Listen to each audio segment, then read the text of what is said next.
And as we did, people have hold on 1 second, y'all. I already sent it to you. You should have. I sent it again. All you can do is hit the button to tell me. Yeah, I mean that topic we really got into, y'all, and I know y'all know that because Dr. Hapi came on and he said some things that just was like dynamic, man. Look at what was said. Those things very dynamic.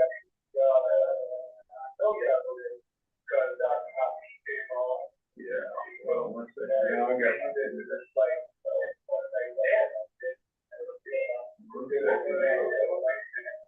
very dynamic.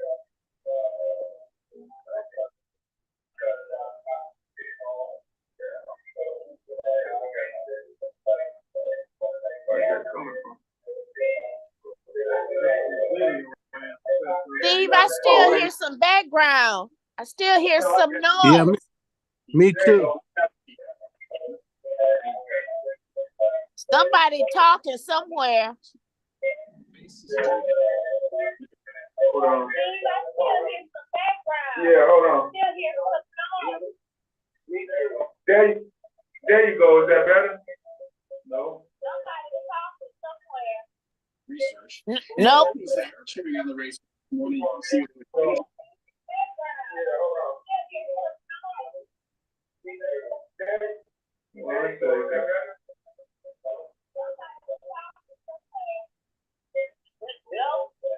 on, let me get it. Over this one. Go back to this. Hold on, let me get it. Over this one. Go back to this. Okay.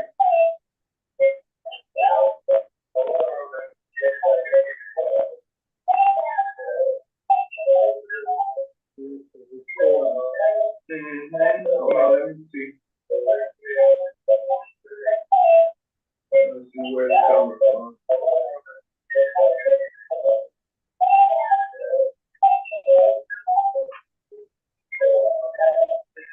We're experiencing some technical difficulties right now. We're gonna work it out.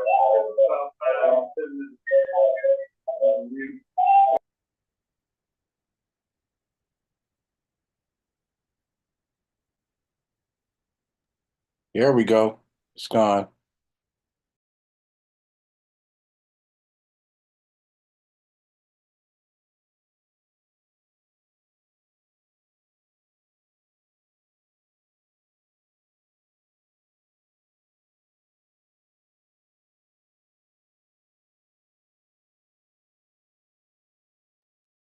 Can't hear you, actually.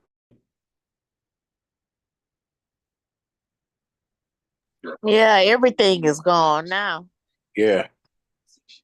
Well, Ella, you're still there. Aha. Yeah, I'm still here. Hey there. Hi, Ella. I'm Cornelius. Hey, how are you? I'm good. Good. If we can't hear anybody else, we can hear the two of us can talk.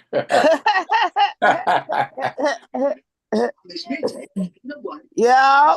Oh, wow. Coming off of my thing right here. That is bad. Go ahead, please. Testing 1, 2. Testing 1, 2. Yeah. Oh, wow. We here. I just don't know how to turn this one down here. Let me see. Turn it off and on. 1, 2. Well, I guess I could move this. Okay, here we go. Let me just like speaker on mine. Right here, coming out of mine. Okay, now, can you hear me, guys? Can you guys hear me? I can. I hear you, but I can't see you. You can't see me. Now I see you. Yeah, I'm like, we all around. Hey, Terry, girl. Terry. I sent him again. Said she can't get on.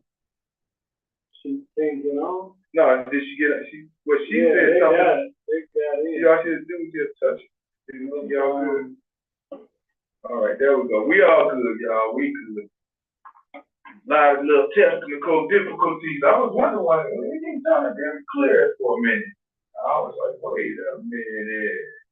But anyway, as we said, y'all, from 6 to 8, we want to welcome everybody to Northwest Austin Council, as we always do. And, you know, we kind of retracted, going back on what we were saying from last show, which was health.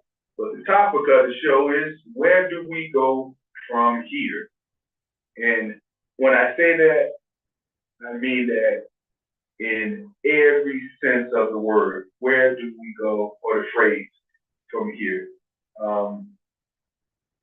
I'm just going to reflect on some of the things that happened to me over the last few days. I actually lost a friend that I've known since I was 13 years old.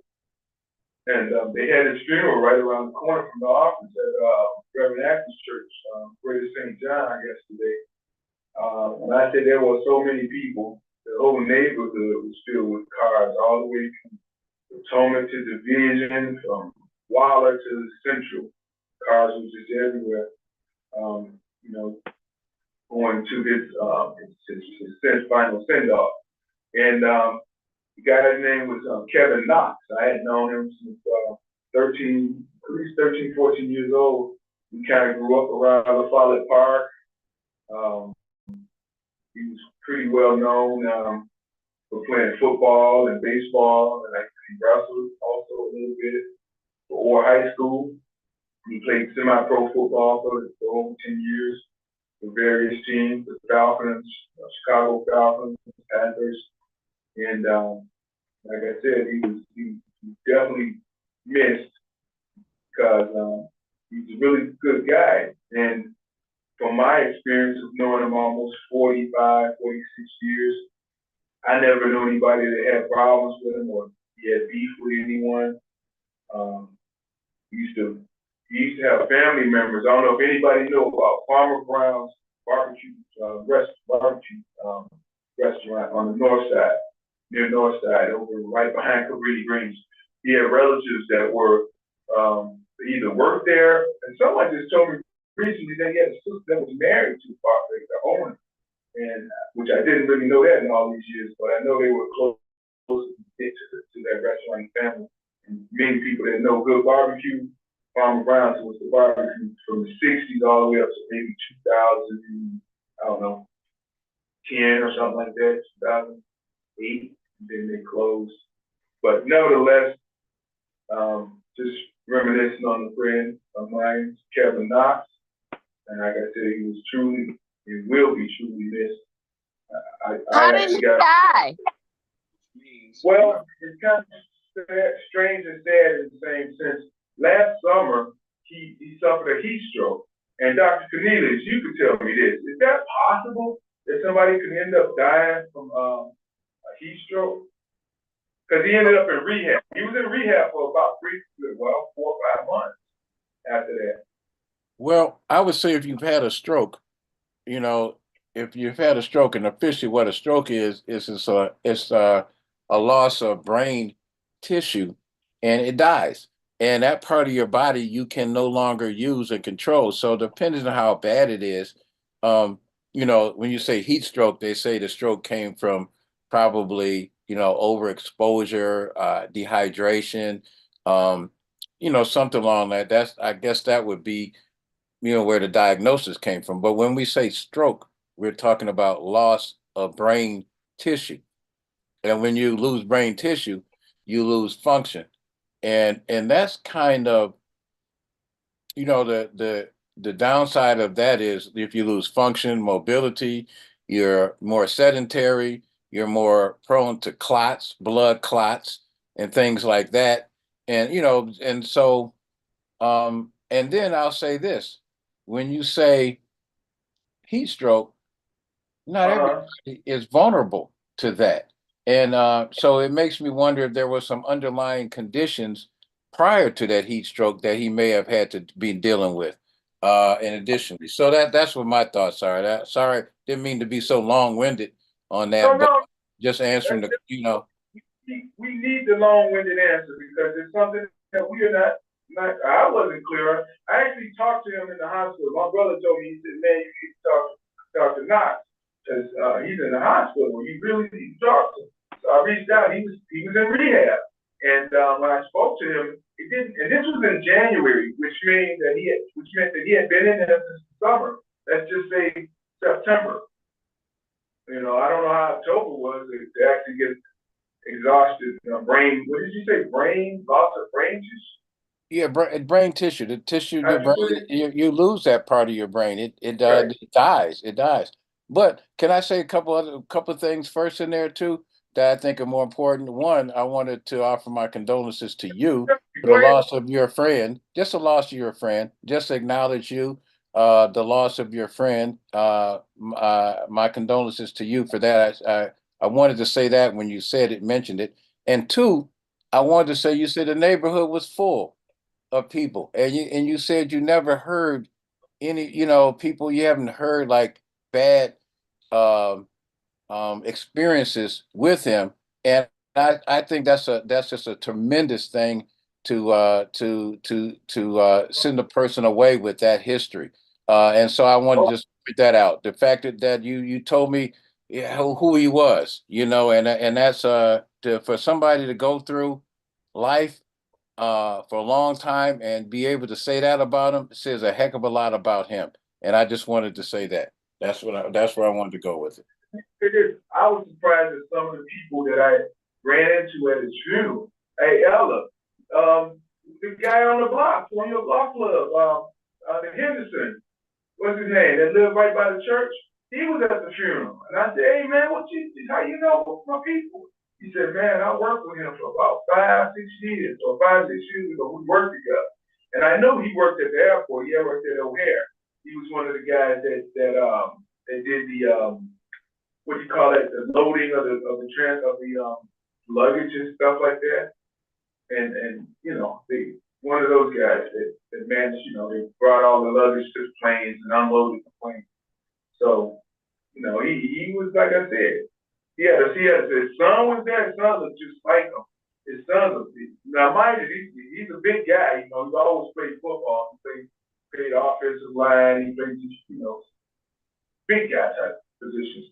But his son plays rugby for an international team, and he plays for University of Circle campus. And he came to me at the end of the funeral and said a few things about, yeah, man, I know your brother, which was Kevin's football coach, which his son said to me that your brother saw me practicing at Columbus Park rugby. He said, "Hey, do you know Kevin Knox?" He said, "Yeah, that's my dad." He didn't even know the guy looked just like him, but different sports. But nevertheless, I went up to speak, and I started off with I said, me and Kevin, we go way back like Al Sharpton's perm, and the whole church just got Al Parks, Al Sharpton's firm. Okay, that's a good one. the whole church started laughing, and then the minister kind of looked over like, huh? And I'm like, yeah, since we were like 13, and then I started telling them about our experiences from, the near north side and right behind, Cabrini Green area, and when he used to park cars. Used to be a really high-end restaurant on Halsted and Clybourne called the Golden Ox. And many people that know it was like a steakhouse. And he had the whole lockdown on valet parking over there when we were like teenagers. And he and his cousins, they would park the cars and they would come through with hundreds of dollars, just car parking. And then right down the street on Clybourne and I think it's called Cleveland, which is right near almost LaSalle or not LaSalle. What's the back street is downtown? Anyway, it's where Division is almost Division in Clybourne. That's what Farmer Brown restaurant was. Now when I say they had the best rib tips and ribs, man, everybody you could go there 12 o'clock midnight, right behind the Greedy Greens, and you see limos out there for people going in and getting, you know, order ribs and so forth. But yeah, man, he was a good, very good guy. The funeral procession was so long. People, you could just see the people, they were exhausted just watching the cars go by. Because, like I said, good person, all the way around. But That says a lot. yeah, and then like I said, I saw Ella's block, one of the block club block residents from her block club. He was there, and then I seen one of the guys that he's a Muslim. Guy Andre Lewis. I saw him. I ain't seen him, and I see him sometimes out on Madison and Central. He's past final call. Yeah, the final call. Yeah, final call. Yeah, and I catch him sometimes over there, but he left our high school in 79, 80, and he still remember the guy. And I was like, how did you really, man? You weren't even there when he came in. He didn't come in until like 81. You know, he said, man, I know him because, you know, we played football at Wright. That's what he told me. He went to Wright. But it was a ton of people from all over, way back, that, you know, that reached out for his send-off.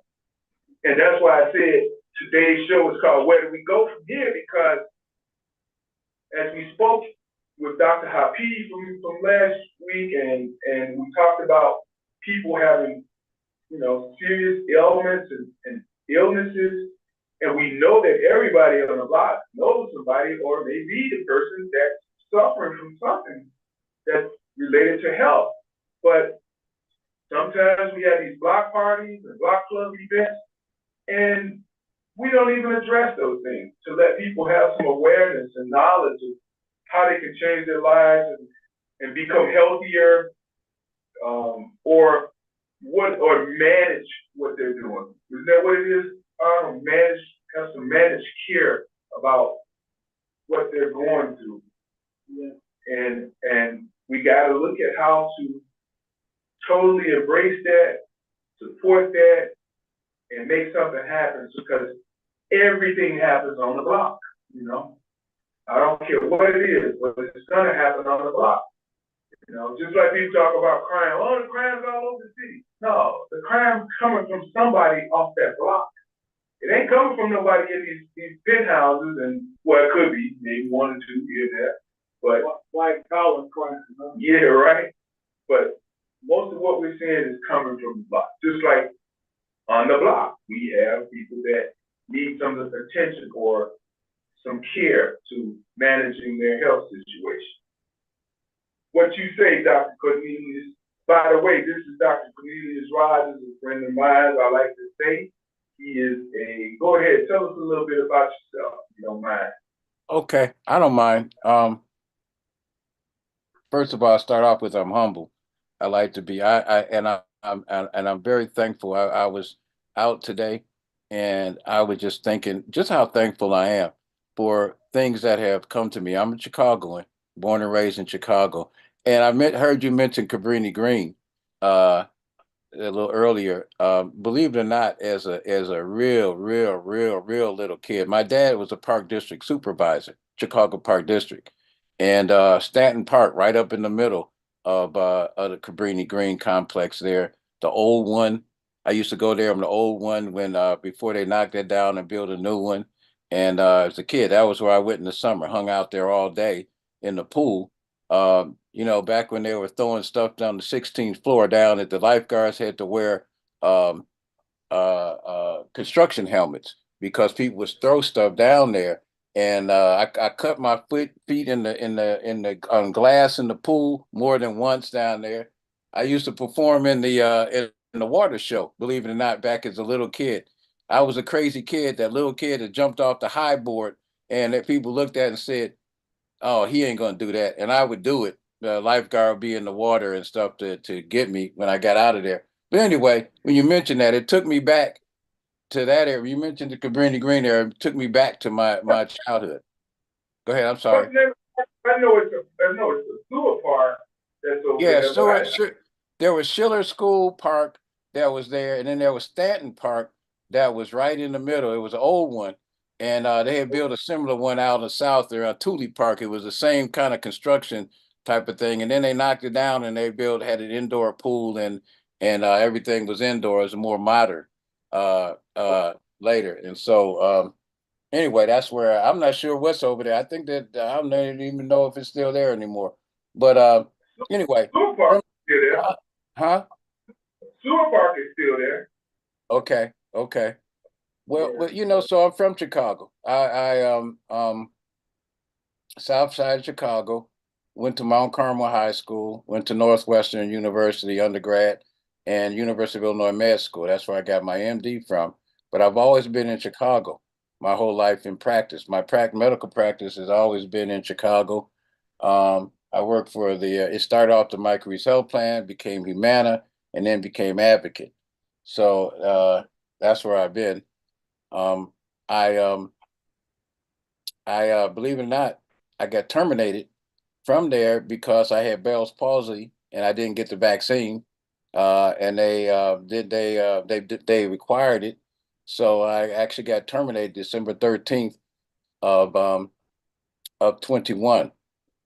From there, I was going to go into practice with a friend of mine. The same month of December, he catches COVID and died the January 22nd. That's just the sad part of this story, is him being gone, my friend being gone. But the good news, and I'm gonna focus on that, is that same day, I get called by my cousin who tells me that Dr. Shabazz at the Salon Community Wellness Center on 67th Street is looking for a physician. The same day, and Right. and then I'm there. I'm practicing. Well, I'm not really doing much. We need some funding, things like that. We're not doing very busy. But I find out from my older brother that before I remember, I was too young to remember that my mom, dad, and my sister lived right across the street at 618 East 67. I feel like I'm really back home where I want to be, taking care of the people that I want to take care of, my family, my people, and so out of being fired, terminated after 37 and a half years, here I am. So I have no complaints about that. I'm disappointed the process that they followed, but here I am, and I'm happy to be on there um and maybe respond to some of the things you said in terms of keeping ourselves, preventive. Believe it or not, there are preventive health guidelines that we all we could talk so many different areas about nutrition, about exercise, but and I will come back and if you pick one, I will talk about those areas and bring some information in there. I'm probably more better. I'm more better. I'm better at preventive health guidelines. Mention that, and I'm not. I don't consider myself a nutrition expert enough to lecture on that. But I just understand it's very important, in terms of keeping yourself healthy. And that's what I would really focus on: prevention, not just fixing stuff after it's broken. Let's talk about prevention and staying healthy. And that's where I would like to I would like to focus on more, areas there, like, controlling blood pressure, uh, controlling our weight, preventing diabetes development, all the impact that it has on our circulation. Hi, So, you have 773-502-4462. Got a question? Oh, I huh? thought somebody had. No, go ahead. I thought someone had a question. No, Go ahead. Arnold has a question, Doc. okay. I'm open. Well, thank you, Doctor. I'd like to ask you in regards to, like you say, the preventive end. Oftentimes, or when I'm reading and listening to docu-series, they always indicate when individuals become medical doctors, there's very little training or knowledge or information that the doctors receive on the nutrition front. I say they're more into the symptoms or the preventive care, that protocol versus getting a good curriculum on nutrition. Is that true? I mean, how much in comparison to what you do medically toward actually what you learn or get to learn toward nutrition? I would say, and I have to speak more so myself and my time frame. You know, I came out of medical school in 1981, and I would say, and you know, I don't want to knock the medical school. Maybe it's me. Maybe it was me that should have learned more about nutrition. But that really wasn't a big for me. That if there was a weakness that I have, it is probably, I mean, I understand you know, what we should eat. I understand a balanced diet. I understand it, but can I take that to say eat this or that food or no like that? Am I good enough to that area to do that, to alter and make recommendation like a maybe a dietitian or a nutrition expert is? No, that is not where I am. And could should more emphasis been put on that when I was in training? Probably the answer is yes. Or maybe I could have just been better at it. I would just say that yeah, and the things I read historically say that yeah, it was pretty lacking back in the day, but it may be getting better. And I haven't been updated on the curriculum in med school, so it could have gotten better. I would just say that that is not my strong point, and it could be part of my where my focus and interest was or wasn't back at the time. I have a question. You were saying earlier that you had Bell's palsy. What is that?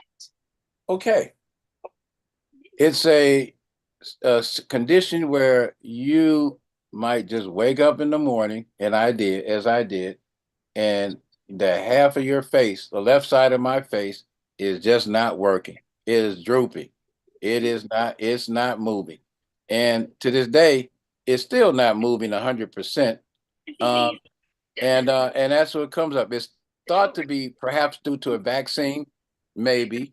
The other thing is it's like thought to perhaps be due to a viral infection that I may have gotten a long time ago. Um, like you are, you know, about shingles. You always hear so much about shingles. Well, Mhm. shingles comes from a chicken, the varicella zoster. It comes from a viral, which is in the herpes family, might add. The history of herpes type of viruses that they go, that you get them and they stay in your body forever, and then they get reactivated. Something makes them come back. So that's what happens with shingles. And you get this rash in a certain area. It's the chicken pox rash. Believe it or not, it's just in a certain area that reactivates. Well, they think that maybe Bell's palsy is comes from a similar virus that I had a long time ago, and then it just decided to reactivate and affect the nerve on the left side of my face. So the left side of my face does not work like the right side of my face. So Oh, that's what Bell's palsy is. It okay. most people it goes away completely. For me, it did not. So I still have some weakness in there. So that's probably the nutshell of pretty complete story about the Bell's palsy. It just affects the face, the left side. Um, you know, I could put on the camera. I'm not embarrassed to show you what I look like. It ain't that bad, you know. It's not that bad. Oh, you can't see. I don't even have enough light for you to see. Sorry about that. So, but so you could, you know, seeing it is sometimes they say a picture is worth 1,000 words. Seeing it, you could really get it. But just imagine the left side of my face is just not working like the right side of it. Okay, so that sounds like it's similar to the beginning of a stroke. You know how It people looks like think they're that. Yeah, yeah, but and that's how you know it's not, because it only affects that area. Typically, a stroke would affect the left. If it affects the left side, it affects the left arm, leg, foot, everything over there a little bit. Um, but so a stroke, Bell's palsy just really just affects one nerve. It's the seventh facial nerve. That's the nerve. If you want to say what it does, it just affects one nerve in the body, the seventh facial nerve. And in my case, on the left side, doesn't affect anything else. Everything else works well. It just gets that. And it normally goes away. And you just kind of wake up one day and there it is. And it normally goes away. Sometimes it's very mild, you can hardly see it. Sometimes it's very severe and it's complete and you can't move the side of your face at all. Mine was kind of closer to the pretty bad, but it has come back most of the way. I had difficulty speaking initially. I had to actually hold the left side of my cheek just so I wouldn't slur and people could understand me when I spoke. But anyway, so that's it. That's pretty much it. It's not a stroke though. But it looked like a stroke. If I had one, I might look like that. But it only involves the face. Okay, I understand. Mm-hmm. Mm-hmm. Uh, Go ahead. I'm sorry, Steve. I was gonna ask you, Doctor, a few minutes ago, I think you kind of mentioned, when you were describing the Bell palsy and something else that was going on with you. What's your thoughts on the long COVID? Because as I heard it being reported, people that suffer with long COVID seem to suffer some of the conditions you're kind of outlining or discussing. And I'm not saying it's similar, but it brings to mind, it seems to be a suffering taking place. So, did you have any symptoms or conditions with long COVID since you did take the shots? No, actually, I never took the shot. Never took the shot. I did actually have COVID um, around that same month. Well, my friend got COVID. We probably got it from the same place. But mine was just a sore throat, believe it or not, for 5 days. I felt a little tired. December 24th, I remember it was that 21, and I tested myself and it was positive, and I was just a little tired. And I had a pretty bad sore throat, but it was gone after about 5 days. And I never did get the vax. But I was pretty good at following a lot of go ahead, I'm sorry. Was there Is there any reason why you did not, get a vaccination or okay, yeah, or did you naturally or holistic? Just what's your philosophy along those lines? And where you at? well, interesting you say that. I wasn't an anti-vaxxer, vaccine person. I was not for it for me because initially there were studies coming out, a lot of journals, the Lancet journal. I saw a good article, couldn't find it later, by the way, that said, yeah, there was increased frequency of Bell's palsy in people that after they got the COVID vaccine. And so I read the article and I said, you know what? That's people that don't have Bell's palsy. What about somebody who actually has Bell's palsy and it didn't go away? What happens to that individual that might get it to get the vaccine? So my physician and I both, we consulted. I consulted him, and he said, "No, I wouldn't get it." And I was comfortable with that because I was doing everything else I needed to do. I was isolating myself pretty much. Initially, after COVID came, there was home.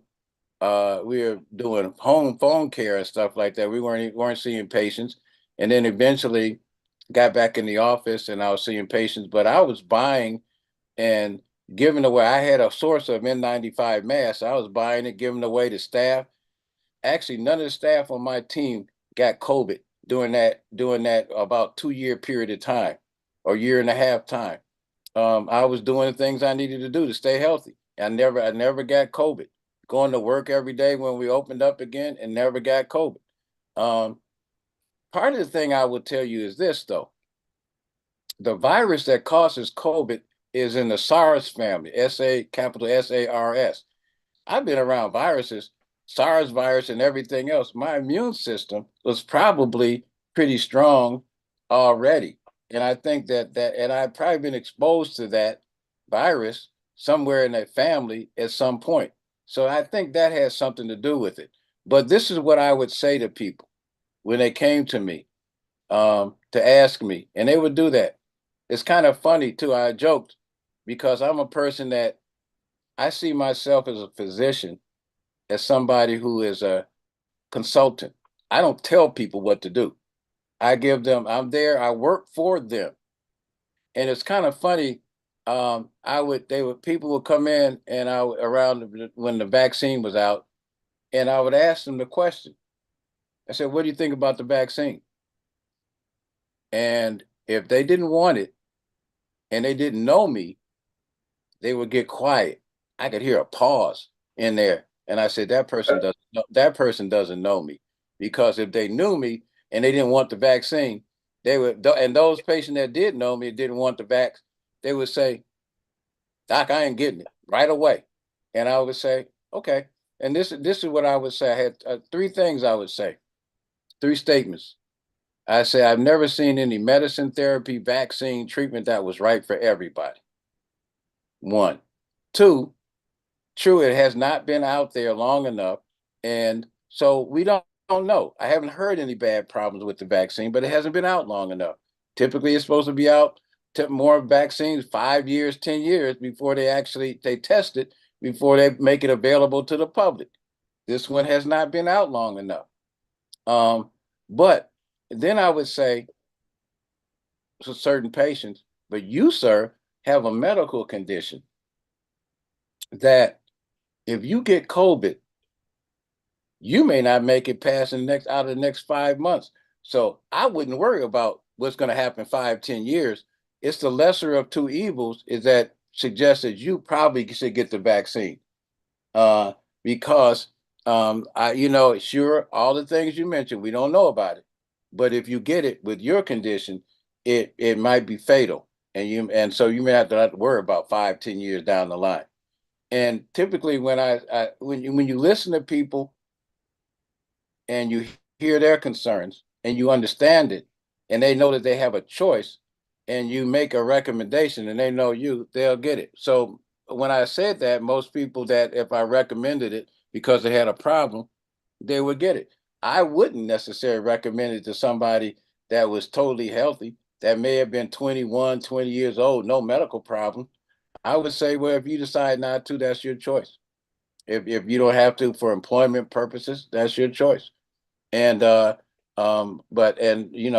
I didn't necessarily see it being very fatal in people that didn't have any medical problems. So I say that's your choice. And because I am not necessarily a big vaccine person. I'm not I don't like I like to look at vaccine as like you're tricking the body.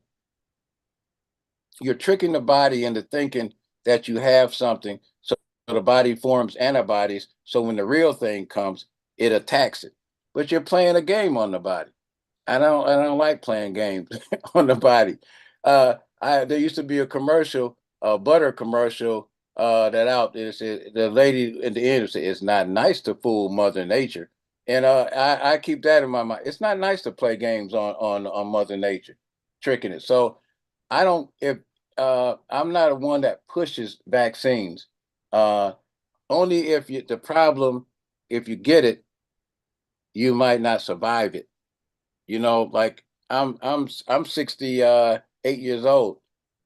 Be 69 tomorrow. And I'm not real big on the flu shot, and I feel like if I got the flu, I'd get over it. So why take something that's gonna make me maybe a little low grade temperature, muscle aches and pains to prevent something I'm gonna get over anyway. So that's me, but I know my health. And if you're in that condition, I don't push it just because I'm 65 or 65, go get a flu shot. I'm not gonna do that. So that's kind of how I am. I'm not a everybody should get it out there because we're individuals. We're different. And on that, and I'm not off. I'm into addressing people individually. And so I don't just say everybody should do anything. Speaking of the flu, is it possible for people to get the flu right now in this great weather that we're having? Yes, you can. Historically, what I find out, and anybody that has children actually probably has noticed this, and the kids go back to school in September, kids get sick. Everybody probably come home. Mine used to always pass it to everybody in the household would get it around September, October. Then we all clear up. And next thing you know, it'd be like Thanksgiving or the holidays. Typically, what I find out that when you're around somebody and everybody's around each other, it's that same virus that you're around, and your immune system, you may get the infection, but your immune system builds up and it doesn't pass around anymore. Then people travel out of town over the holidays or the summer. They maybe go to Memphis or Louisiana and they get a different strain of that virus. Then, like around Thanksgiving, they visit in-laws somewhere, family somewhere, and then they bring this virus strain back that's different, and they pass that around. That's why after the holidays, it seems like people get sick because they're bringing a different strain that your body's not immune to around you and expose it to. That's what historically I find. So yeah, you can get it. You can get it. It's a virus. And warm weather doesn't prevent you.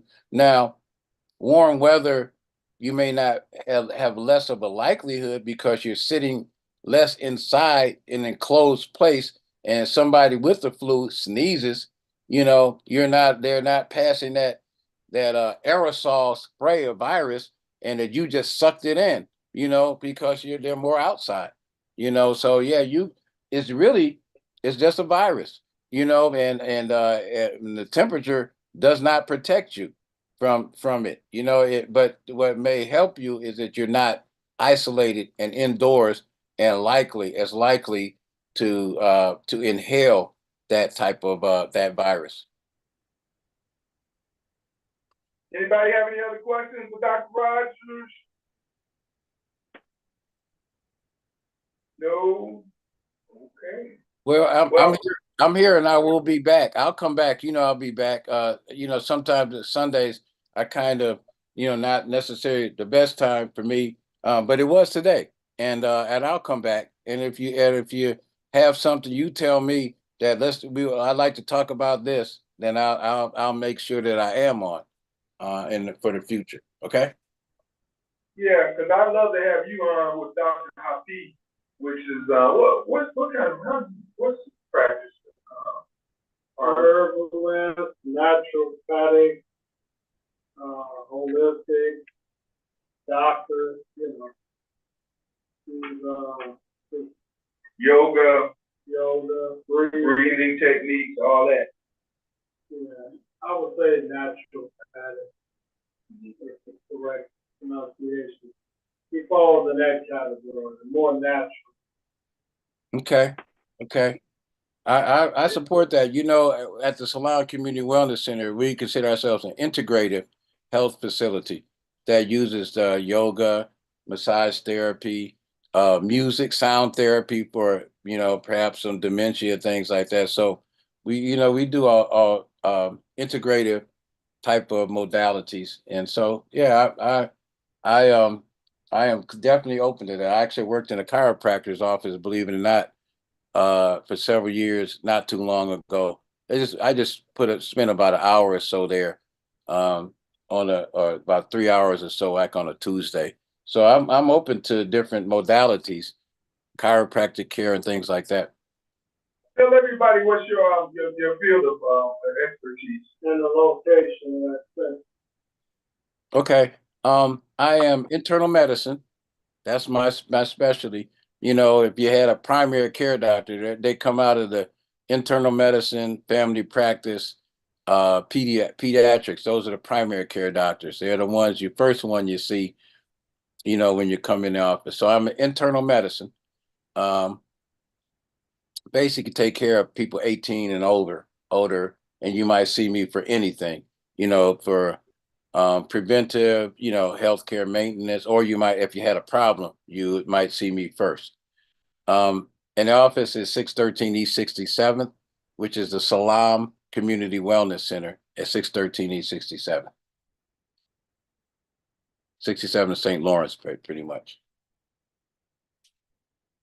And lastly, information about him and how you can get in Oh, contact. yeah, definitely. Okay. Well, definitely. Oh yeah, yeah. I could put it. I could put something. Is there a chat? I could put the contact office number and all that in the chat if you want. I could do that.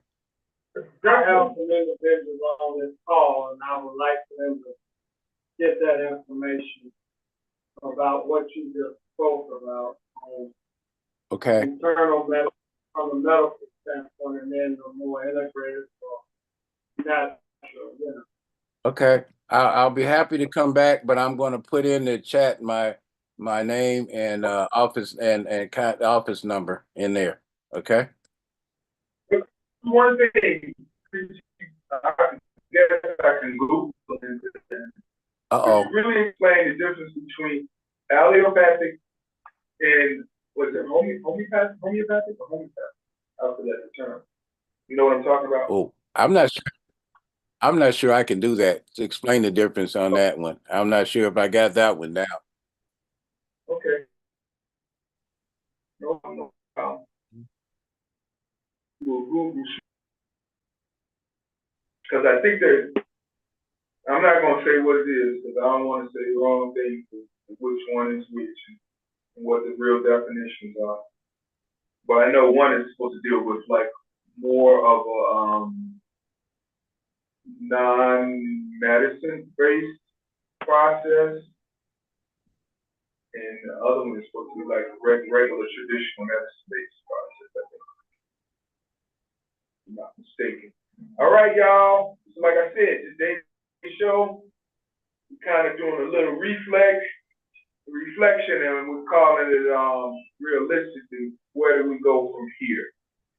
And where do we go from here, y'all? I mean, what are we doing these days? What's going on? I had an opportunity last night to go out to Navy Pier, considering that yesterday was 8 in the morning to 10 o'clock at night. Rain just constantly. And believe me, being all the way out there in that water in the Navy Pier, it seemed like we were on a boat, and water was everywhere, from the sky, from as far out as you could see, and everything. But they still had the fireworks, believe it or not. They shot off some fireworks about 10 o'clock or so.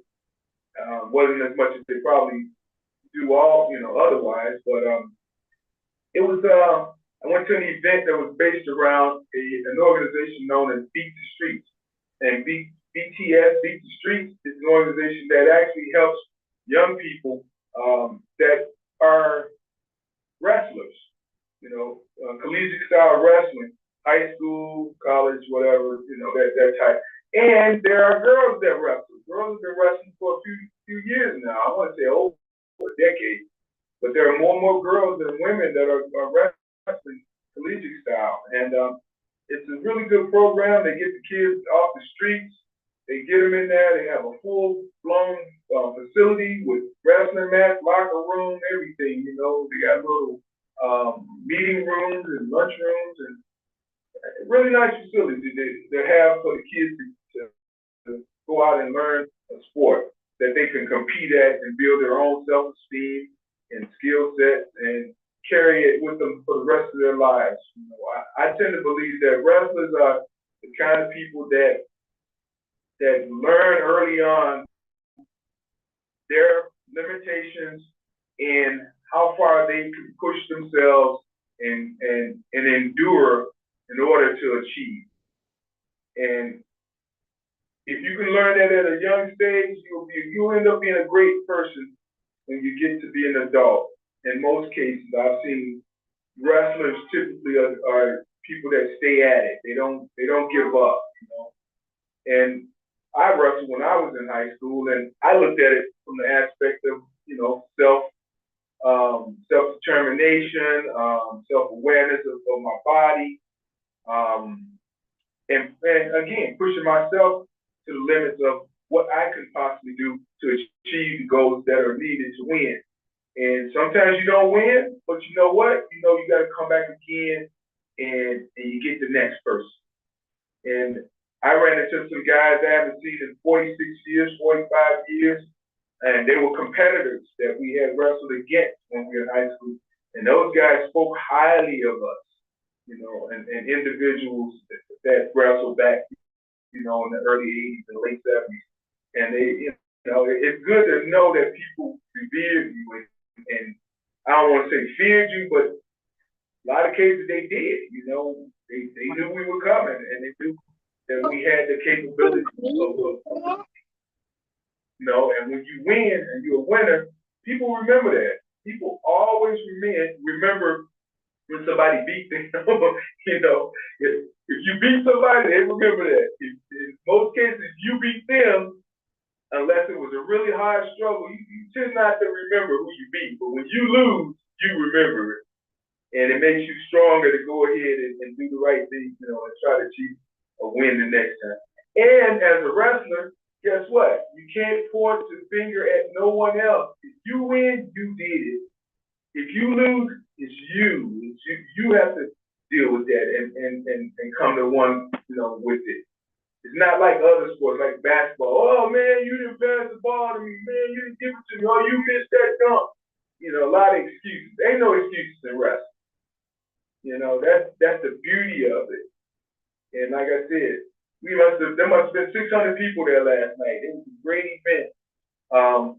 Unfortunately, it just rained because it was supposed to be an outside rooftop event, but we ended up doing it inside, and it still turned out great. It had some great food. They did some auctions, great music, great camaraderie. I actually saw Secretary of State Alexi Janubius was there. Just kind of casually walking around amongst the group. But beat the street, BTS, don't forget it, y'all. You know the young people, get them involved with it. You know? Say that again. Will you say that name of that again? I didn't say it one more time. Oh, beat the street. BTS. Google it. Beat the street. Beat the street. Okay. Yeah, okay. Beat the street. Okay. Great group of people. Okay. And it's growing and growing. But what was I gonna say? Well, I saw Prince is on, but I was gonna ask her a question. Prince, is where you at? Nevertheless, only the best. Anybody else got anything they want to add to the show today? Let me know, because like I said, where do we go from here is the question. Where do we go? You know, Brother Steve, I got something to say. You know, where you've heard me talk a little bit about protocols and organization, and I'm going to call that. I have if you say, tell me I'm okay to go right now. I'll let you talk until you give me the green light to say something. I'll wait. Is it okay now? No, go ahead, do your thing. Okay. Well, I'm going to refer to this as a community-based wellness program. And what I've said to you before, if anybody plays Scrabble, Monopoly, you know, board games, you know, there are rules to those board games. And if you're playing somebody who knows the rules and you don't know the rules, it's more likely that person that knows the rules is going to win. Well, in terms of protocols, you know, I was working on trying to figure out a way to have community-based discussions about, hey, how do we get things done? How do we do things in an orderly fashion? You know, we can't just do what we want anytime we want to do it. Go through the stop sign, go through the red light, just do what we want to do. We have to have some agreed upon community-based protocols, procedures. Well, believe it or not, our Constitution, the United States Constitution, is our rules to the board game, and we don't know it. And I'm telling you, we don't know it. And I'm going to tell you something that we don't know. And I'm going to tell you, I'm on Mount Carmel High School's Alumni Association board. I had a conversation with the president of the board, and I asked him this question. Did you know that our Constitution is one of 24 in the world out of 194 countries in the world that have federal constitutions? Our Constitution does not mention children anywhere in it. 24. And let me read you the consequences of that. The fact that the United States Constitution lacks any rights for children is not trivial. Nearly 1 in 6 United States children live in poverty. And that is one of the highest rates in the developed world. You hear me? The highest rates in the developed world. And 73% of these are children of color. Children of color. Other nations like Germany and United Kingdom have half our rates. Similarly, 1 in 6 United States children are food insecure. Nearly 4.4 million children lack health insurance. And American children suffer from staggering educational gaps along the lines of race and income. These disparities begin at birth. So I would say the fact that our Constitution does not mention children is not an accident, because we, as a people in our communities, inner city, are suffering from it. I saw recently the top 10 schools. Illinois had top 10 schools in the country of the top 100. We had 10 of them: Glenbrook North, Glenbrook South, Naperville, Champaign-Urbana. You know, it is not. Hell, slavery gets ended 1865. It takes us to 1965 before we even have a right to vote. So you think that this is an accident, that our educational system does not, we can't compete. You come out of the city of Chicago, can you compete in a world economy? Where do you wind up? I think it's not an accident. I think there's time for a constitutional amendment, and I would propose that anyway. And I'm a physician, so this ain't my area of expertise. I would propose that after 5-10 year period of time, schools within a metropolitan area don't perform within a standard deviation of each other, that funds and resources get shifted to the underperforming areas. Those resources would be in parenting, education, teachers, more teachers, whatever it is. But we got 5-10 year period of time to get it together so we can compete and perform. So after 5-10 year period of time, we don't perform within a standard deviation of the Glenbrook North, Glenbrook South, and Naperville's, then we get more resources get shifted here. And so that's right. And I'm calling this Understand Our Constitution, a community-based wellness program. Understand this is how you get things done. You got to get out and vote. You got to talk to your representative. You got to choose your representative, and you got to get out there in it. And so that's how you get it done. We got rules. It's there. We just got to know them and play by them and play by them rules. Everybody. Let me say this, Dr. Rogers. I think one other country that really doesn't look at children as if they're human would happen to be Brazil. Brazil is a country that really puts children on the bottom end of everything. You know, there are a lot of crimes against children and kids, and I hate to say America is almost neck and neck with Brazil. And Brazil is not a third world country. Brazil is a major economy, you know. Yeah, but you gotta, and how can that be? That's a good point. How can you have a country where you don't care about children? That's where everything starts. Everybody was a child at one point. I know. But it's I, you can make it. to me, just the awareness that we don't mention them and the impact, when you look at it, if you can't get, I feel, I told you, I started this thing, I said, I was riding around thankful today. And I am thankful that I feel like I had the opportunity to go wherever I wanted to go and get out of here. But that's due to certain people uh coming in my life that have helped me. God, my parents, and so I'm thankful. But not everybody has. So my job is to give that and make that available to all the, I'm the person that's supposed to make it available to the other people that don't have it. And that's where I am right now. That's where I am at this point in my life. I feel like I have the time to do that. I tell people I live on 48th and Drexel. The next Einstein could grow up, could be born right across the street from me. The next guy with the great opinion, the ideas, the thoughts to make this world a better place could be right across the street from me. And that's why I think our Constitution needs to change to be able to, so that child can be supported. That child can grow to their potential. And we'll all be a better place. All of us will be a better place. Not just the Black people or people in the inner city. Everybody will be better if we all have access to the resources that will help us get the knowledge to go wherever the hell we want to go. Yeah. So that's, to me, it feels like, I feel like that's my next step is to get to make it sure that everybody has an opportunity to grow to their potential. You want to spread the wealth, huh? Absolutely. Absolutely.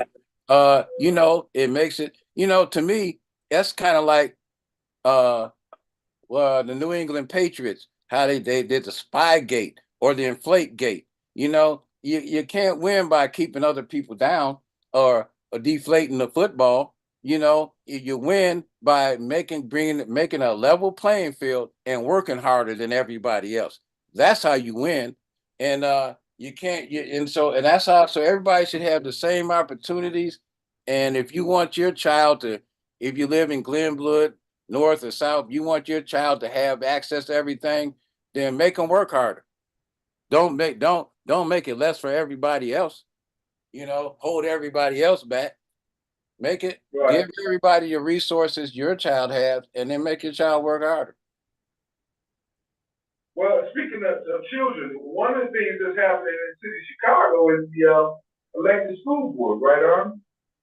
And we want to see how that turns out, because it's supposed to be an opportunity to better the school system, better the education for the kids, and many other things, right? By having your own local elected school board. Well, again, not knowing all the details, I think we'll ask Ms. Valerie Leonard to come on if we can reach her, because understanding things will be heating up in regard to people are jockeying right now as far as just like political aldermanic campaigns. That's kind of how those situations play out.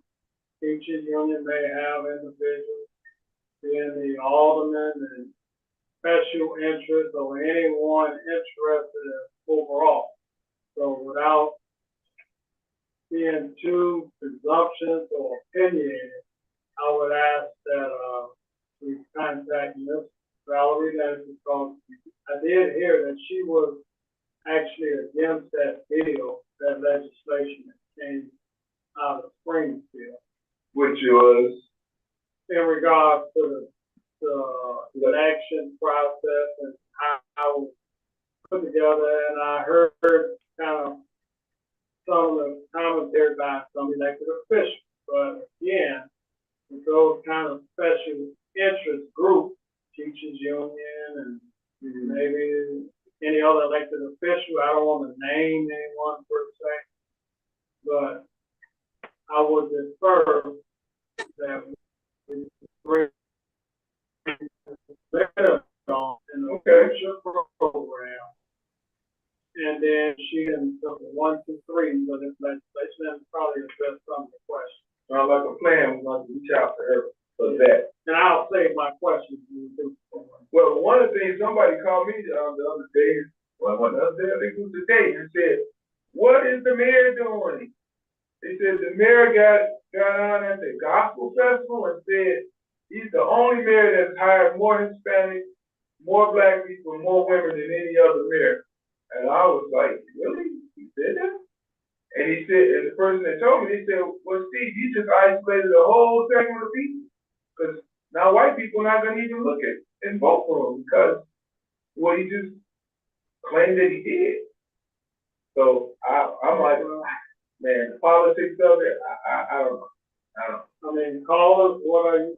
Do you have any questions in regards to a lot of topics we can cover here during this hour that's remaining? But more importantly, I would like to see if we can reach someone in the mayor's office or working or advisor to the mayor, but probably commit to coming on, and then we will let people know when this individual or he himself decides to come on and ask some of the questions, because he's a resident of the board. Right.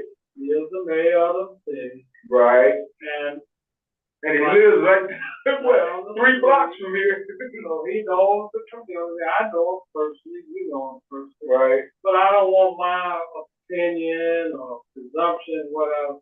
Just I would prefer do things in a protocol, appropriate manner. Reach out, submit a letter or whatever the protocol is, to see if he can have someone come on this local community podcast that reaches throughout the nation and answer some questions. I think that's fair. Fair is fair. We don't want people saying, oh, they spreading this kind of right word, and we have a little more respect about our program to just come out and these rumors. Blur it out, right? Yeah. All right. What you say, Miss J? What you know good? Hey, Steve. How you doing? I'm good. I'm good. How are you? I'm making my way through it. What about me? Well, I'm glad you're doing okay. But young man was talking about the kids.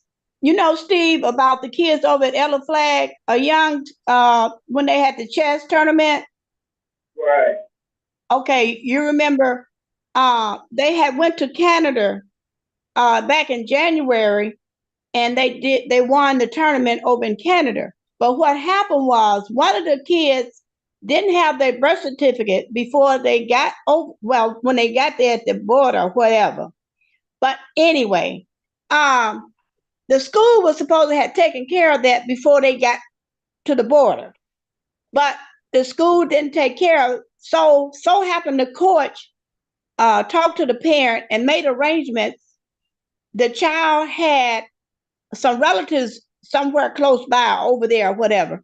So the child stayed with the relatives. He got the okay from the parent while they was there.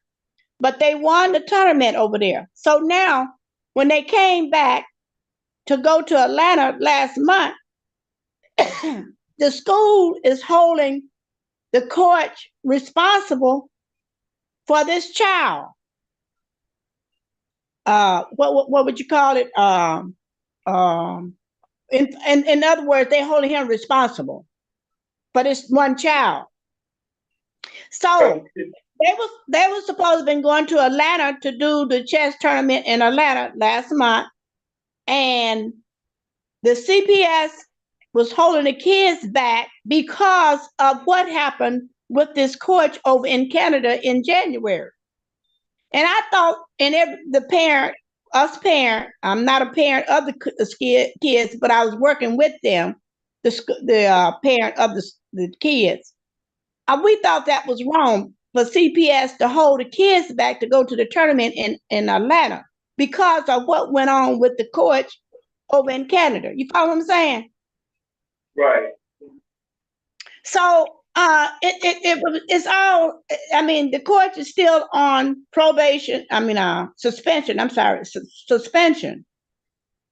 And whatever went on with him and the school, it shouldn't have anything to do with the kids. That's what I'm saying. You know what I'm saying? Right. So it sounds like the kids didn't have proper documents to get into the country. Well, that would have needed a passport. I'll tell you what it is. This You need a passport to go into Canada? Yeah. guy's So low is enough to make her gag. So the kids now have to have passports to go in. Anybody has to go in Canada has to have a passport. Interesting, when you go on the cruise, you can use your birth certificate, my understanding. As long as it deports from point of origination, say in the United States, to there and then back in that roundabout trip. Right. But if you fly or you drive, then that's a different mode of transportation and arrangement. So Right. they can check it right there. Most people on cruise, they input your information like they would do the checkpoint, whether you drive or you fly or bus or train, that sort of thing. Right, right. But there was some intervention, I was reading that in the community about that, by some other individuals. And if they were here, maybe they could chime in as to what part, if any, they played in making sure that these kids did get over that, did participate. And what, like Ms. Jacobs saying, going on between CPS and whoever, and for what reason, we'll never know actually. So does anybody know what exactly did the coach do? I mean, was it because he was the coach, somebody had to take a hit for it?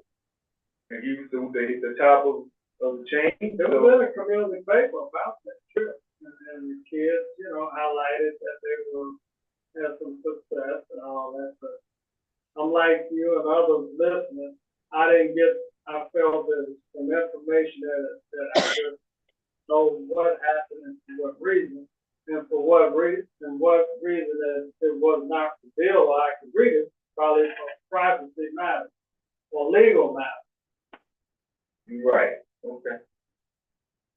And even before that, I know what was rumored, that it was a matter of raising some funds for these kids just to go on the trip, that parents didn't have the money or something like that. So, a lot of questions. I read the community paper, so that's been. But the kids did very well The kids in the exercise or the tournament. they won one, and the other one I think they come second. Okay. But it was they got where they had to go. Right here on the west, right around the corner from the office. The L flag is only 1 or 2 blocks behind us. Yeah, that's great. That's great. The kids actually competed and on the international scale, because that's international.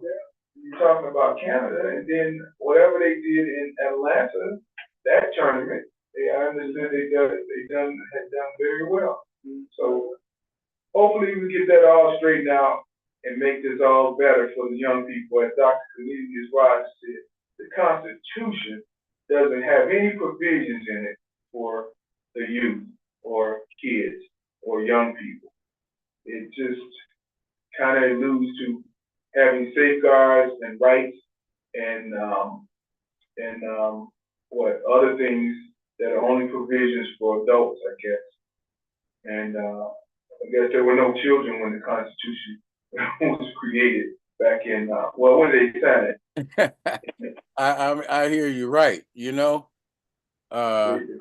or those who wrote it. My feeling is that those who wrote it, put it together.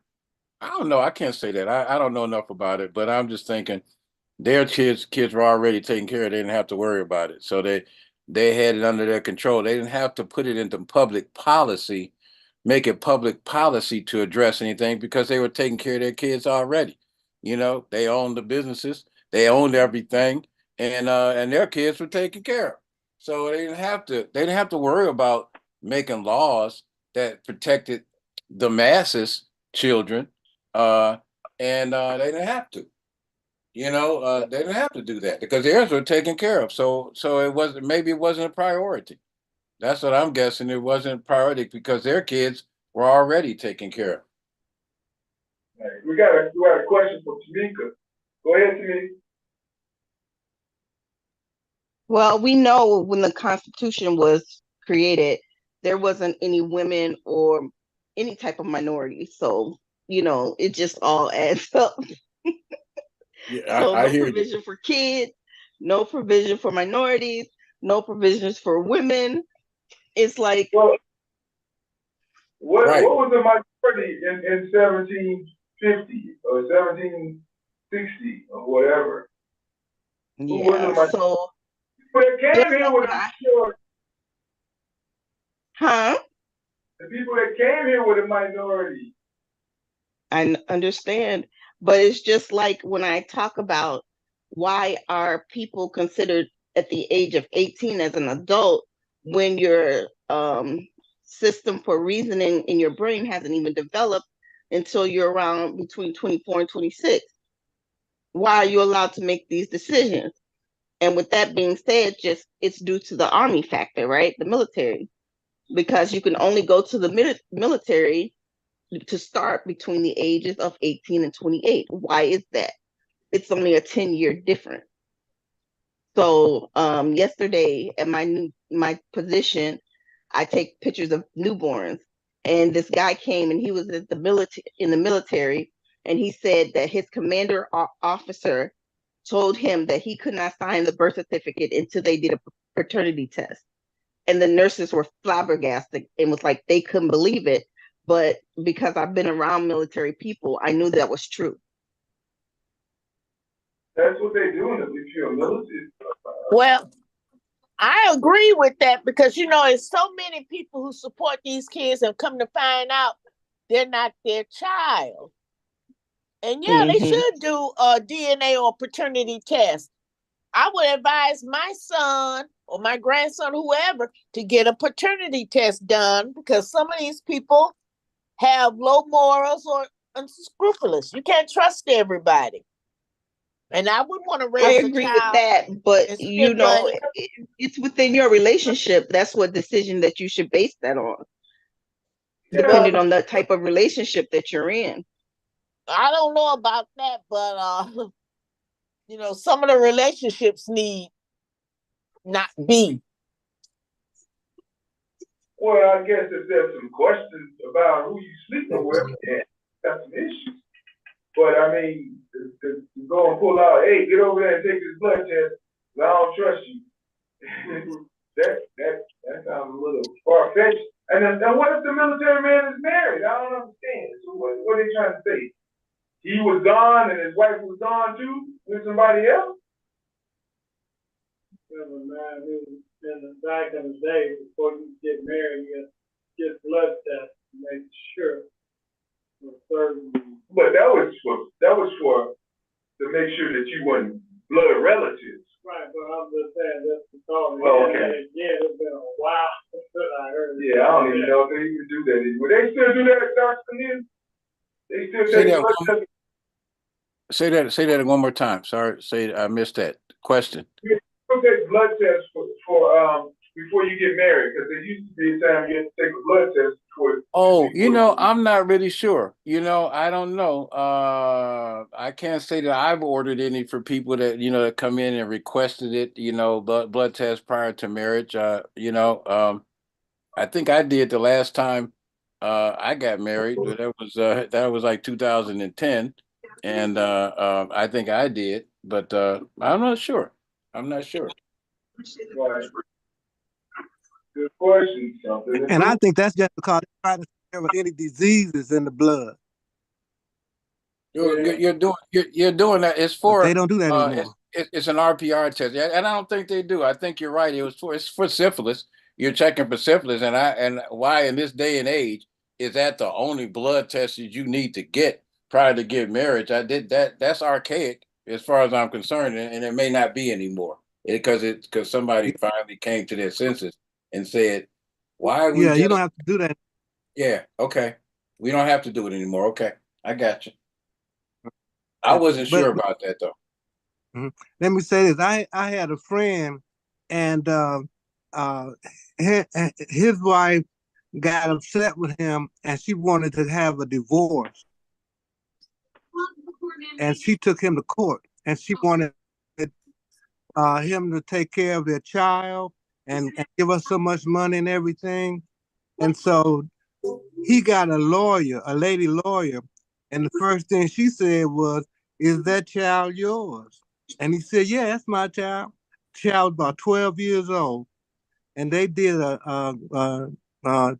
test. I don't know if it was DNA or blood or what, but they found out that the child wasn't his, and he had been taking care of this child for 12 years. And so he didn't have to pay child support or give his wife anything. They say, "Mama, So Daddy's maintenance." yeah, That's why it's vital yeah. that young people have a paternity test done before they get child support and all this other stuff. You know, now if the man no, it's not his child and want to do it out of goodness of his heart, that's a different story. But you still would you still want to adopt a child? Because what if the father comes back 5, 10, 15 years later and says, "Well, thanks for doing everything you did, but I want my kid. You have no rights." Well, that's true. Some of them emotionally and without knowing, due to the blood test, they sign the birth certificate at birth, okay, without going that protocol. Now it gets to now. You locked in. Well, that's what I'm saying. From a legal standpoint, which I don't know. I've been watching some of these. No, you locked in. You are locked in. Once you sign any legal document, you are locked in, unless you were put under duress or you were being forced to under gunpoint or something like that. You could prove it. You know, that's the only reason you might be able to retract it. Other than that, they ain't going. You signed it. Sure, that's all. You put your John Hancock on that birth certificate, your Malcolm X. That's it. That's it. Okay. I know people that has happened to. And the judge said, "I don't care about that. You signed it. Pay the child support. Boom. That's it. Get out of my court. See you in 18 years." And then we got Tamiko in saying 18 years ain't long enough for people to be children. They should be children past 25.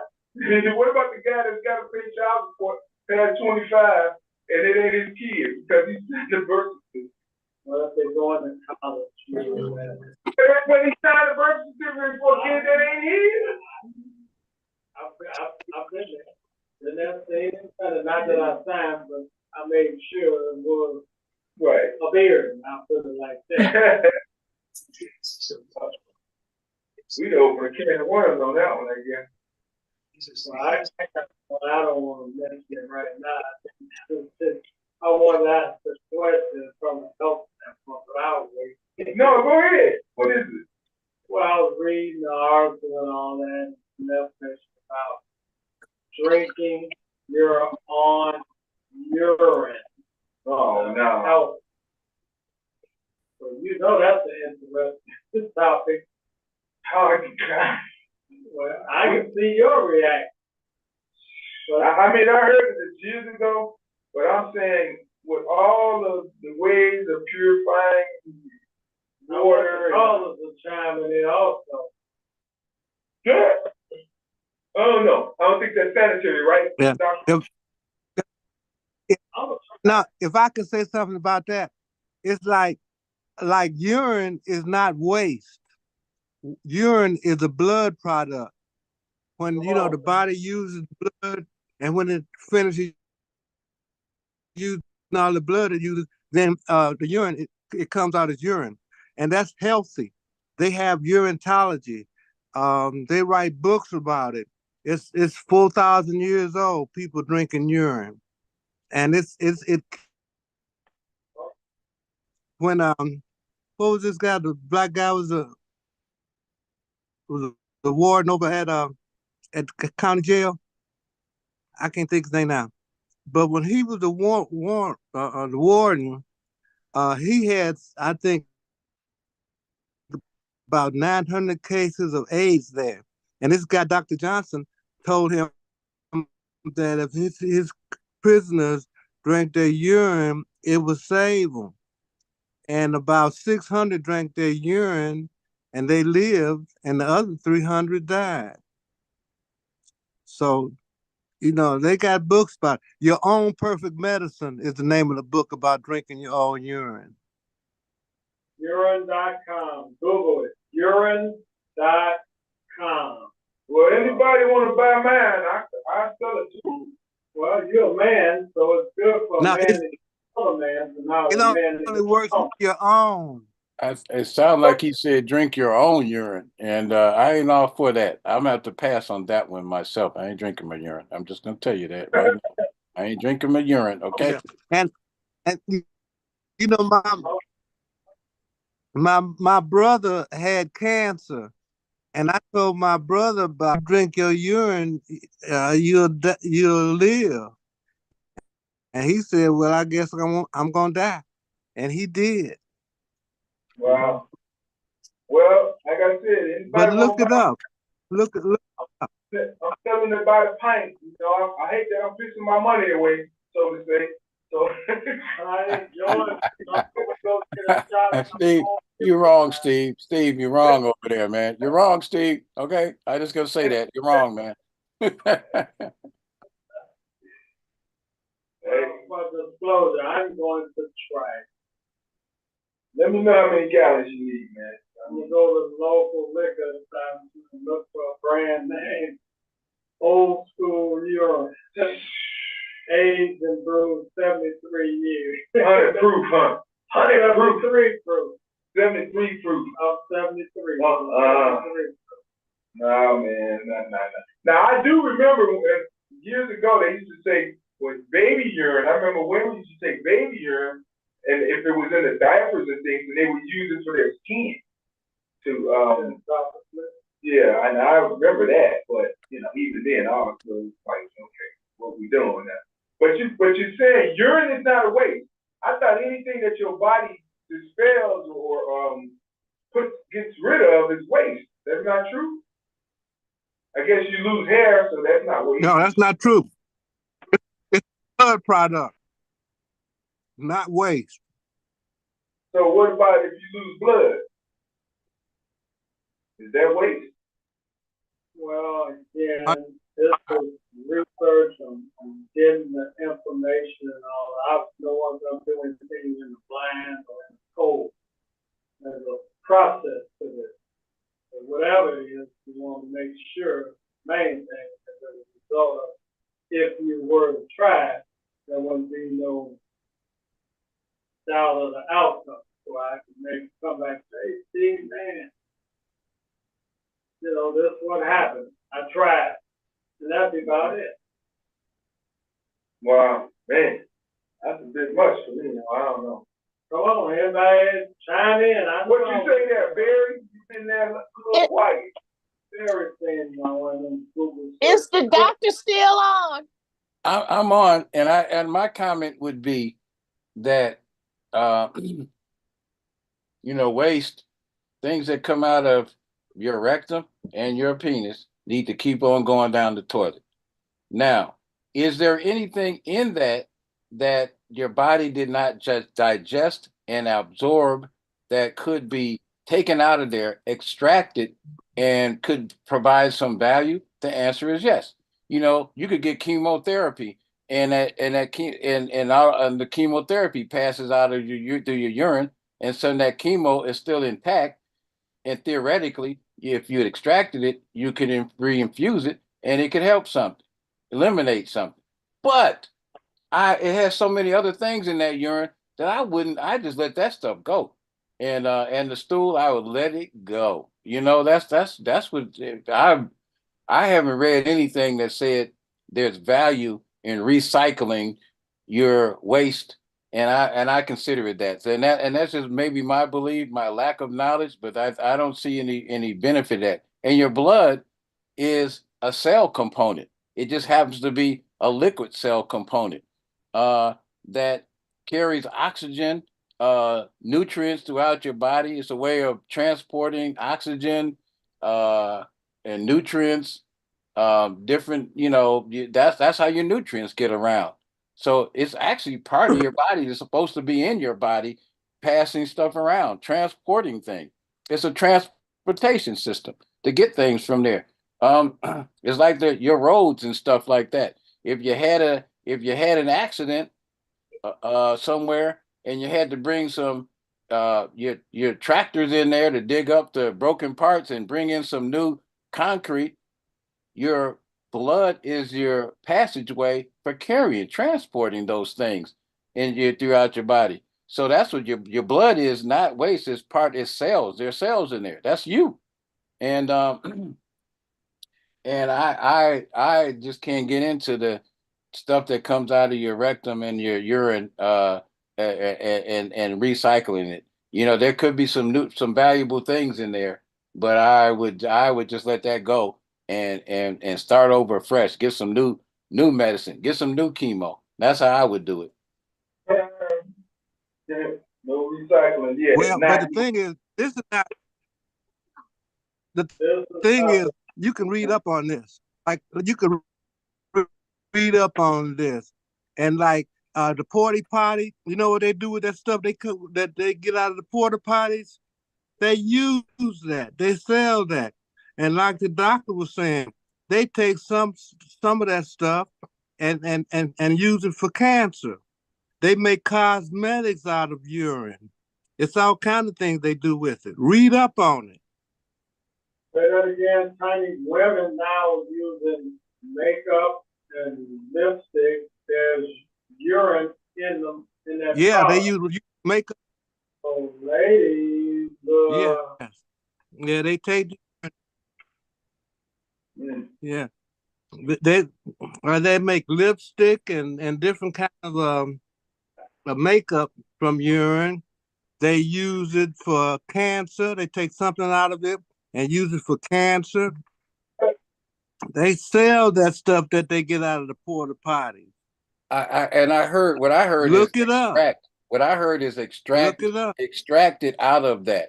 And I can see how you could do that. I can see how you could do that, but it has to be extracted. You gotta extract it. You can't just take the whole thing. That ammonia, that urea, that breaks down, your protein breaks down, needs to pass out and get it on going. Now, could that be used for something else? Somewhere else, perhaps. But your body pretty much eliminated and said, I don't need it. I don't want it. And most of it, and it got rid of it. So there may be some things in that you had too much in your blood and you got rid of it and you could still use a little bit of it, but let somebody process that. I would say let somebody process it, purify it, and get out of it just what you need out of it. I would not say that I'm not, that there's not something in it. When you think about it, what do they use fertilizer out there? They, a lot of animal stuff they do. And so there are some nitrates, carbons, nitrates, phosphates and stuff in there. You just got to extract it out of there and recycle it that way. But I would not take it right back in. Down on the grass, I could. I'm just saying again now. Anybody There's a book out. Let me say this. There's a book, Your Own Perfect Medicine. Look it up, and it'll explain all of this and answer these questions that we're talking about. Your Own Perfect Medicine. Okay. Honey, can I ask you this in all due respect? Being that, you had a cancer diagnosis and you dealt with that, was that when you became learned or searching and seeking in this field of urine therapy and all Yeah. that. Okay. Yes, it was. Yes, it was. Okay. Yes, it was. And that's when I found out about how they saved the people at the county jail were drinking their own urine. And that's why I learned about that book, Your Own Perfect Medicine. Read the book. Have you tried it? And no disrespect to the doctor, but yes, I have. I have. Well, you know, Tiny, I don't believe I have. everything I read, and I don't believe everything I find on the internet. There's so much out there I don't believe. But I guess if I'm desperate enough or I'm facing death, I'll try anything. But right now, it That's right. kind of like way out there to me. Well, like I said, y'all, Right. it's a But- far-fetched thing, but you know. But it's a lot of books on it. It's a lot of books on it. If you just look into it, it's more than one source that talks about the benefits of it. Your Own Perfect Medicine is the name of the real good book about it. And the only reason I bring this up, as well as many other topics, is because there's philosophy and advocacy on whatever information or concern one will want to address. And it's for information purposes only. The choice or the decision be made by the individual if they want to pursue it and to what degree they want to pursue it, if it even gets to the point where they may try it. That's their decision. Maybe this media podcast, we're just getting information out there. Right. That's known, and so anyone would like to assess it, and like you just said, Tamika, you know, folks is out there. I mean, the validity lies with you making the decision one way or the other. But the information is out there. And I'm gonna say again for the records, anybody want to buy my piss, I'm just getting tired of pissing my money away. So see me. Well, that's going on for what I read in 5 years. They'll be potentially or looking at the selling the waste product from the red, not the liquid part from the front. But yeah, just like the doctor said in cow manure and all that for fertilizer, they extract and then hey, the byproduct is fertilizer. Like cow manure. Then the next thing will be taxed for it. We'll be taxed for utilizing your own body fluids. You'll be taxed for it. It's a capitalistic society. It's a lot, man. This is a lot. Now, Oh, there's Barry. now I've never been in the Army, but I heard that if you out there in the Army and somebody gets shot, they tell you to pee on them. Well, the old movies we see in the desert, the Arabian Nights and all that, when they got in the conflict and, you know, they were stranded somewhere in the desert or looking for an oasis, might be who knows how many miles away. So they, you know, you see this thing they squeeze and all that, and then they hold their mouth up, drops of it and all that. That may have been their own urine. Who knows? But I'm sure liquid was liquid. And if it kept them going till they get to the oasis, so be it. Not a thing about it. I don't know. There's a lot of things that have happened, but wow. What do they carry them things around? I remember soldiers and all It's like that. a flask. What do you call it? Is that what they call it? A flask? Little bottles, some on their side. And Canteen. canteen, yeah. No canteen. So they run out of water, what other liquids you have? Wet or Man, I'm gonna go do a rain dance around the middle of the desert first. I don't know about that one.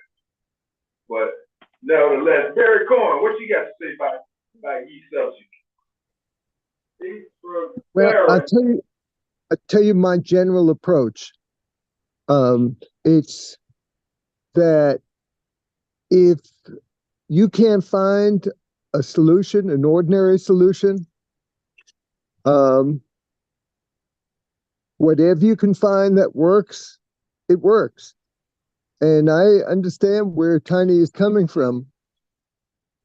You know, when the regular medicine, when the allopathic medical profession doesn't have anything that's really speaking to you and helping you, then you look wherever you can find it. And I think that's true not just in medicine, but in life. If something's not working, you know, like Cornelius is raising the issue about children. I mean, he's absolutely right. The amount of children in poverty and food insecure is shameful. But, you know, if you feel that you can correct these problems, whatever the problem is, with the traditional route, go for it. But if you have given up on that, look everywhere for something else.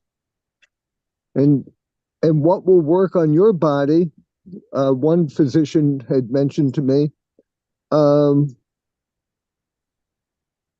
a particular therapy works on your body is individual, no matter what the statistics are. Right. I'm glad, hey, while you're there, go ahead and give a definition of allopathic and what's the other term? Homeopathic? Well, allopathic is the traditional medicine that Cornelius and many other physicians practice.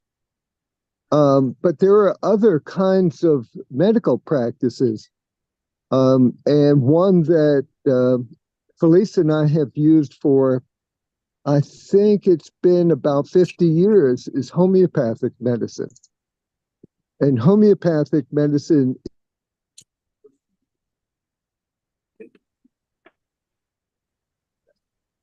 Breaking up, baby. Go ahead. Wait, still, you lost me, Barry. That's all right. You can finish up. Go ahead, Barry.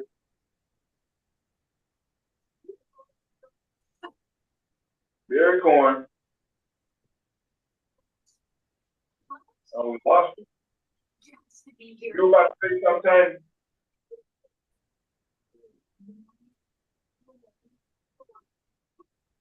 How about Tamika? You there? Someone was detected at your front door outside. Hello. Go ahead. Yeah, so what we do, You lost Barry. Go ahead. can you hear me now? Yes, go ahead. Go ahead, Barry.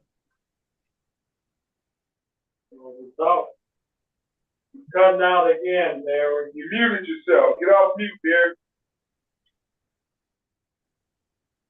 I think Barry might be frozen. Unlike the allopathic medicines, which seem to be far more powerful, the homeopathic remedies are pretty mild. And so what we do is we find the one that best suits the conditions, best describes the conditions we're faced with. And then, you know, over having used it for 50 years, we have a closet full of these remedies and there's no expiration date on them. So we use whatever seems appropriate. But if it's a problem, a bigger problem that we're really having a lot of trouble with, then we call the homeopathic doctor, who happens to be a medical doctor, an allopath, who doesn't practice allopathic medicine. He practices only homeopathic medicine. And then there's Chinese herbs. And there are other systems of medicine. But most people will only consider the allopathic. And when the allopaths don't have anything really to offer, because primarily what they seem to offer is either a chemical or surgery or tests, then we look for an alternative. So Cornelius, I hope we're still friends. No, very. I'm humble and I learn. I realize the need to learn, and I realize I don't. One of the things I've learned about life is we don't know anything, and so I go with it. I function under the with that in mind. I think I know. I go with what my best shot is at the time of what I know, but I keep my eyes open for the fact that I may not know what I'm doing. I may not know everything, and I need to keep my eye open to look at the results of what I recommended and see how a person is responding to it. Yeah. So I don't ever just do it and think, oh yeah, I'm right. I always recognize I keep myself in that position. So I'm listening. So that's okay. Yeah, no, that makes a lot of sense to me, your approach.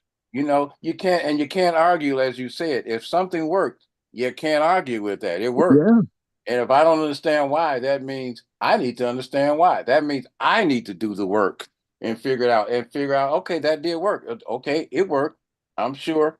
Now I know it did work. First of all, I have to ascertain whether it did work based on my assessment methods. Okay, it worked. I don't know why it worked, but if it worked, I can't argue with it. I won't argue. Yeah. And an argument often made against the allopath, the homeopathy, is there is no scientific proof. But these days, the problem with the scientific proof is it is so demanding that only the huge pharmaceutical companies can afford to go through the rigmarole to satisfy it. So what I often do is I rely on evaluation. If a lot of people are saying they've had good experiences, then I tend to try it and see if it works. As long as it's not, So they don't die. Yeah, right. Okay, Barry, you missed the definition of homeopathic medicine. Define that again. Say it again, Steve. We missed the definition of homeopathic medicine. Defining that again. I think it's based on natural plants, and I don't know a great deal about it, but what I understand is if you're healthy and you take the remedy, it will cause the effect that someone who's sick is trying to get rid of. So in other words, if I'm healthy and I take a remedy that's for coughs, and I'm healthy and I take that remedy, I'll probably start to cough. So it acts kind of like a vaccine. You're giving small doses of the disease to a person to have the body give a stronger reaction. Now, that may be a horrible explanation, but just as someone who uses it, that's my sense of it. Go ahead. Let me read it. Hey, so anyway, so it sounds like the snake venom is used to prevent people from dying from a snake bite, right? It's a homeopathy is a medical system.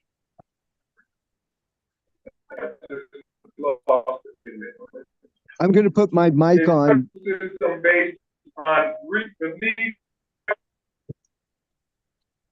Homeopathy is a medical system based on the belief that the body can cure itself. Those who participate or practice it use tiny amounts of natural substances like plants and minerals.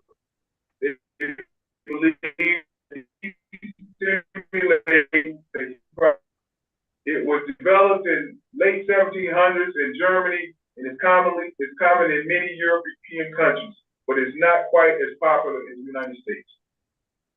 Basically, leaves behind. Steve, one other thing. I think it would be wonderful to have for people to use in a poor community, because you self-administer it and the medicine itself is very inexpensive, like $10. Really? Okay. Yeah, Well, I mean, I think Whole Foods charges 8 or 9 for 90 little pellets, and you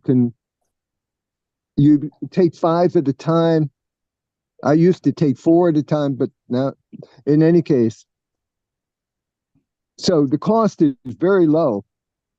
Right. And if you have a way to look up what you need, and you get the stuff and you catch it early, it's you know, that's how it is that we, Felice and I, take very little medicine, hardly ever. When I got bronchitis, man, I took homeopathic remedy. It was awful. Because it's slow. It took forever to cure it. But I've had pneumonia, in which case I've used antibiotics, went to an allopathic doctor. So, we just do it, whatever feels right. I got you. All right, y'all, we're at the end of the show almost. We're going to go around and see if anybody got anything to add. What you got to say, Miss J? Well, I think this is very good. It's very informative. You hear me? Oh, yeah, we hear you.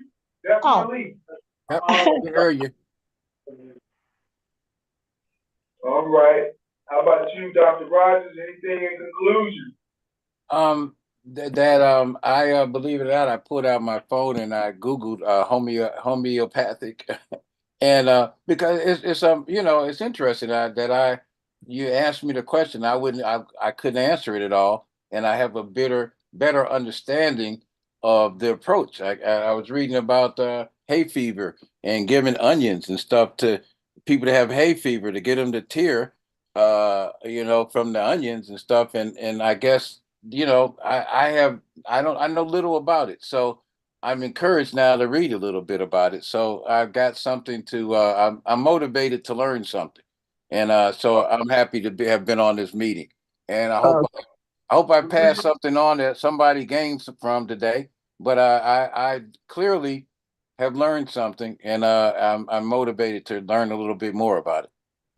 Well, Doctor, and I hate to interrupt you, but I was given some information a couple of years ago about the red onion, Individuals have problem with their feet, preferably,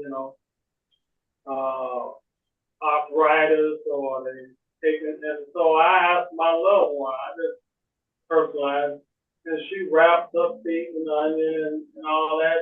After 3 or 4 days, she felt great. Okay.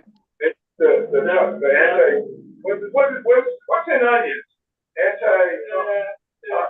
It's on what he just Googled as well. It showed red onions. But there was some validity to it. I mean, like the fellow said, well, try this, and not to get all nerdy in it. So, I mean, the worst thing that happened is you have to wash your feet or clean up the area where you. Right. So you're going to have sticky feet. You got sticky feet anyway. Onions ain't going to make that much difference.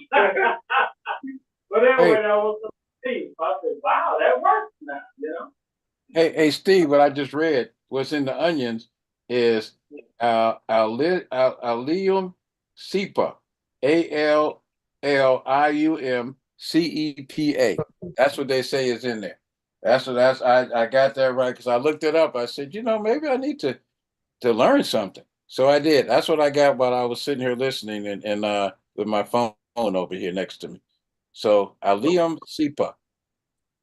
All right, that's what's in it. Okay. All right, Rick, you got anything in conclusion, or did we get you already? I forgot.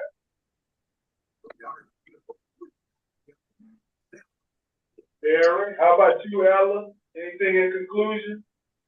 Well, when they talk about homeopathic medicine, it comes to mind what Tina Turner has said, because when she discovered she had, I think it was liver or whatever it was that she died from, that she was taking homeostasis or homeo, whatever it is, medicine, and she found out too late that it was not helping her. And it was too late for her. The damage had already been done. So that's the only thing I think about when, we talk about that holistic medicine and all that other stuff, is I'm afraid of it because there's not enough research done on it. Now, I believe some of the stuff my grandmother gave me, it helped. And, it worked. But I can't say that for everything. And, doctors are here for a reason. And I kind of think doctors have the knowledge I don't have, but we don't have. Whatever they say, if it works, it works. If it don't work and I'm desperate, I will try home remedies. But other than that, I'm sticking with the drugs. So that's all I have to say. And Steve, I have one more comment. I ain't buying none of your urine. I'm not buying none of your urine. I'm just letting you know that. Don't try to sell me your urine. I'm messing. I'm messing. I'm not buying your urine. Okay. All right, Tamika, anything in conclusion? Did I get you already? Yeah, so as I was maturing into my own person, I started using more homeopathic methods because the medication did not work for me. And I found that the homeopathic medication worked better. I use, like, every year I go and buy raw honey because it helps with respiratory issues, and not respiratory issues, like if you have sinuses and stuff like that, the raw honey, or a cold or a virus, it will help clear it up really quickly and help you feel better. Yeah, so that's what I use most of the time.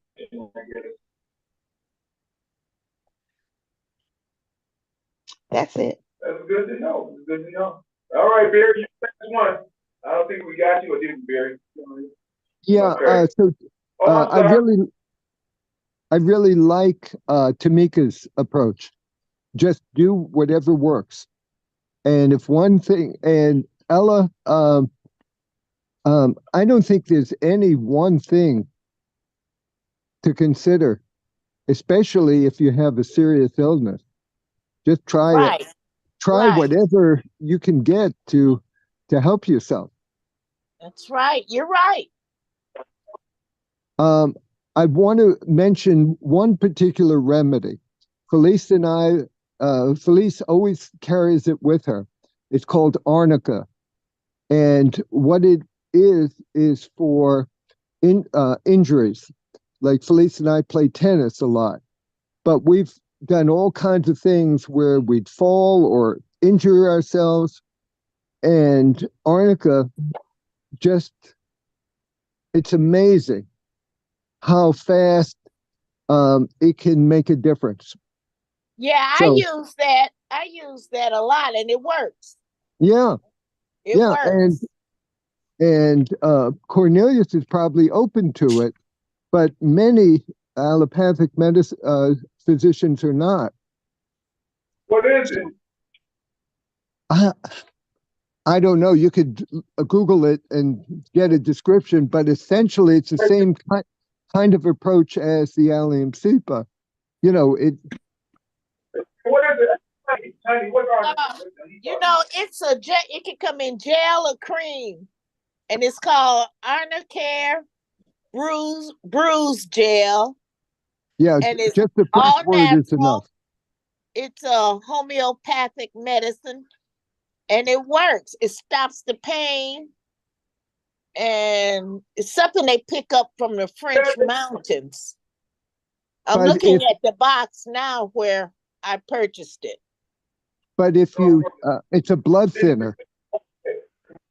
It's a blood thinner, and if you're already taking a allopathic medicine that thins your blood, I don't know whether it's a good idea to do, to combine those two. Right. It's How about got this? oh, Go ahead. okay, it's got alcohol and something like carbonier, purified water, and sodium hydroxide in it. Okay. I don't know about it. I want to, Steve, can I add one more thing? Cornelius mentioned the Constitution and children. I think that what I hear Cornelius basically raising is, how do we want our community to be? What's a good way of living where we're taking care of kids and elders and everyone? If we were to write the Constitution, maybe we should write one for Tamika. For Peacebrook. In other words, write our own Constitution about what good living is really all about. So I'll stop there. And I started on that, and that's why I veered away only, Barry, because I was thinking, I could write ideas about how we should do things. And I recognized that if I wanted to open myself up to criticism for people saying, who in the hell are you to say how we should be doing things? That's what I would do. I would be writing it. So I went back and I said, you know what? We already have something. Let's look at it and see it. Maybe we can amend it, but we always have something. And I truly believe that, most people, we're divided. We get divided by the media, divides us. But I think a lot of us really believe in this country. They believe in it. And we haven't been taken care of, right? All the people, the different groups and stuff like that. But I would go with it, what we got, and I would amend it. I would fix it, and because people criticism, I went to that because I felt I was opening myself up to criticism, and maybe rightly so. Who the hell am I to say what is? But again, as many people involved in the creation of these protocols, it's pretty much like a constitution. It is that pretty much American people, the masses saying this is how we should do it, and that's what I want. I want the masses contributing to it. I want anybody that has the brain is working right to say how we should be doing things, and that's where I am with it. I want to just involve people, and because if people are involved, they're more likely are going to listen to it because, hey, they created it. They created that. So how can you argue with this is the rules we're going to live by if you created it? You're part of the people that created it. So that would be my only thing of going in a way backwards but I do think that is what I am saying. We have a document that says this is how we do things. And but Barry said we need to construct a Peacebrook Bill of Rights, and we need to ratify it. I'm okay with that. I'm okay with that, but part of that might be take a part of the Constitution that's already written that we agree with and add it to it, and those that we don't edit it and make our own version. And do it on a block level and see whether it works. And if it doesn't, then we'll have learned something or we change it. Absolutely. There you go. I'm with you. Yeah, man. I'm with you too, Barry. Sounds like a plan, man. Next person we're gonna conclude is Denise. You have anything to conclude? If not, I'm gonna go through the regular spiel that DeAndre says. Go ahead, Denise. Anything? No, not at this time. Just absorbing. absorbing and observing, stimulating conversation, of course, especially about the study analysis that Brother Allen was speaking to. And just want to continue to just absorb and learn more and move forward, you know, as the platform expands and enhances itself.